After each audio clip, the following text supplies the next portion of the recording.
How's it going, everyone? Just wanted to shoot a little video here on my Fluval Flex tank here.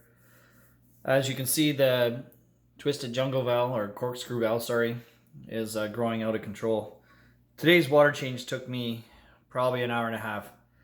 And I don't know if you realize it, but when you have live plants, to keep the tank looking half decent, you have to prune the leaves back pretty much non-stop. So I was in there with the scissors, snipping off all the leaves that had the black algae, the ones that were brown, weeding them all out, being careful not to break any of the stems of the corkscrew valve because it's a very, very brittle plant. But in the end, it's worth it.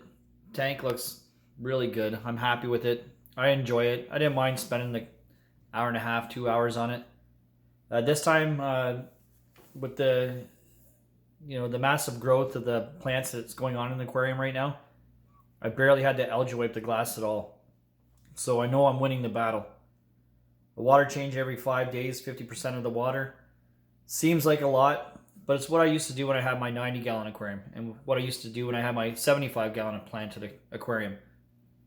And when I did that, the plants did well. They took off. I'm going to have to aquascape this tank, and that's not really my forte. I'm not looking forward to that because I'm not good at that stuff, but I'm going to probably pull out at least half of the corkscrew valve. Hopefully I can focus back in on the Java moss, get it growing again.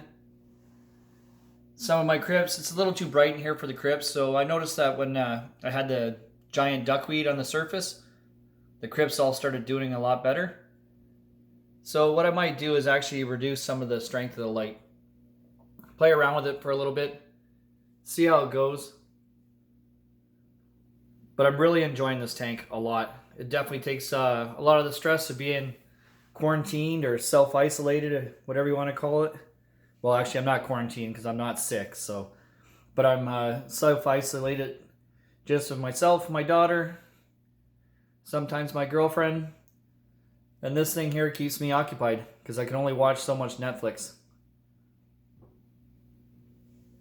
Just going to zoom in here so you can see some of the fish, the colors on them, especially the carbensis. But I had this funny feeling I actually have all the same sex carbensis. I thought I had at least one pair, but nope, nada. That's the female convict that I saved in the snapping turtle tank. It came from the original 125 when I was breeding them to feed the piranhas.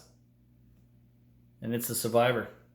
It was in with chompers, it was in with the Manueli, it was in with the snapping turtle.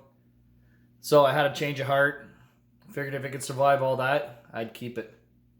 She is fairly dominating in here. She eats first, second, and third, and then lets everybody else eat after her. There's one of the baby bristlenoses right there that I captured out of the piranha tank downstairs, which are bred again.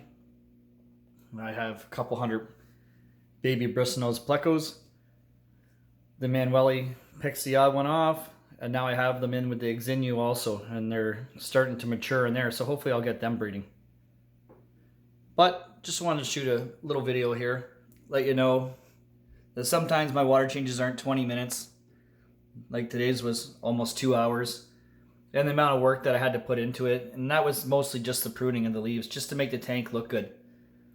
But I need to get some ideas. I need to think it out, be a little smarter on how I plant my plants, because that just looks like a jumbled up mess.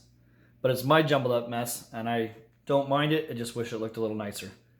Take care, everyone, and be safe.